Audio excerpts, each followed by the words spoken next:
Hello again, everybody. One of the things that, because of the internet age, a lot of you won't have an opportunity to see is back in the day, famous bodybuilders, in fact, there's a whole series from a guy named Arnold Strong, who you would know as Arnold Schwarzenegger, these little pamphlets and mini books they would put out and charge quite a bit.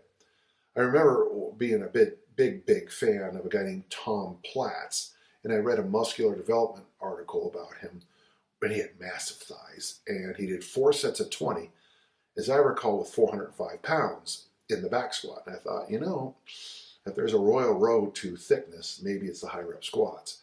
So because of him, I put high rep squats into all my training. And about that same time, I bought his book. I know I spent a lot of money on it, and it took forever for it to come to me. It's a total of 4 pieces of paper, printed on both sides, and then stapled together. But the reason I'd like to talk about this book is that it was Platz that convinced me that when it comes to terms of wanting hypertrophy, getting bigger, the high rep back squat is the answer to all questions. Now, you always have to balance that with, in certain sports, American football, rugby, and there's probably 1 or 2 I can't think of right now, having a big engine is important. And I always tell my football players that everybody gets slower as the game goes on, but no one gets smaller. So I have been a proponent, appropriate use, of course, of the high rep back squat since I first started coaching about 1979.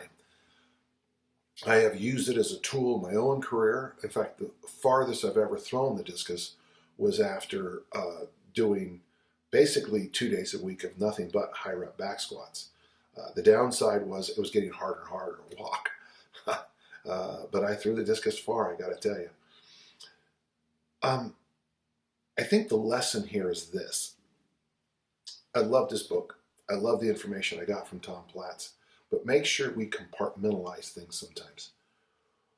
If you want huge legs and a massive lower back, and you've got to put on weight, shove the barbell on your back and go up and down about 50 times with your body weight.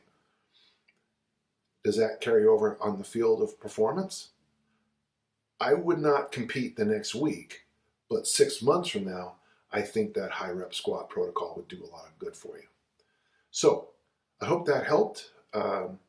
Whenever I talk about a book, I always want you to know I'm not necessarily telling you to run out and buy it, but what I want you to start to learn is that everything you purchase, everything you buy, everything you read, everything you study is going to have a big input sooner or later. I'm Dan John. I hope you learned something today. Bye-bye.